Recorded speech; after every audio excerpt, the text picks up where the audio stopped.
Hey guys, Ken, New Gamer Nation. I'm here with Rich, brand director at Crystal Dynamics, and we're talking about Lara Croft and the Temple of Osiris. How's it going, man? Great, Ken. Thanks for having me. Good. So for people who aren't familiar with the game, you want to tell us a little bit about it? Absolutely. So Lara Croft and the Temple of Osiris is the sequel to Lara Croft and the Guardian of Light. It was a fan favorite. So many people asked us to come up with a new game in that same genre that we decided to finally do it after we shipped Tomb Raider 2013. So it's Lara Croft and another adventure. It's that nostalgic feel, classic arcade action, but this time we wanted to push ourselves, so we delivered 4-player. We call it co-opetition. Yeah. I mean, we had a chance to play the demo. It pretty much plays like that, which is awesome, right? So you get to pick up different weapons, there's upgrades available. Can you talk a little bit more about the powers you might encounter in the game? Absolutely. So we're not showing everything just yet, but there are a ton more customization options that we've ever had before in Guardian of Light. So we really wanted to make players feel like they can create their party that's ideal for whatever adventure they're going. Sure. You know, we're not showing all the areas, but for example, there may be some elemental things that might come into play in some of the powers.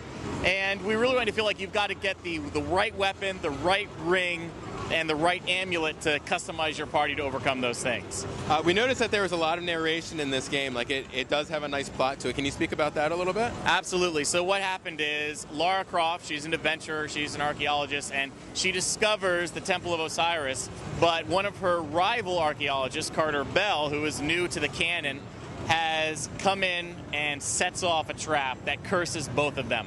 But in doing so, he also frees Isis and Horus. So they band together, and they basically have to stop the evil god Set from enslaving the world. So they're making their way through the Temple of Osiris, trying to collect all of the pieces of Osiris to give him enough power to come back for that big battle against Set. So we already talked that this is a 4-player game. What are the 4 people that you can choose from again? So it's Lara Croft, obviously it's her adventure. Sure. Carter Bell, the other archaeologist. They have similar powers, you know, the grapples, they've got the pistols, and Lara with her twin, Carter with his magnum, and then they have torches. And then we also have Isis and Horus, who were the imprisoned gods that are freed. They have the Staff of Osiris that they can use to activate certain, things in the environment, like raise up platforms, and they also have a shield that they can use that's magical barrier to keep them from taking damage. And then all the characters have the bomb. That was a fan favorite. Bomb is pretty sweet. Yes. And it's not just going from one, place B to place A or vice versa. You do have to coordinate what you're doing, grappling and shields. Can you talk a little bit about how you have to play with your teammates in order to proceed? Well, again, we say co-opetition, and it's drop in, drop out. You know, we like to think of it as you can eventually get where you're going by all working together, but along the way, we give you opportunities and incentives, some might say, to maybe cause the untimely demise of one of your teammates. So it happened to me a couple of times. Yeah, you may be crossing a pit of spikes and realize that, oh, there's a power-up over there or a ring that I want to get. Yeah.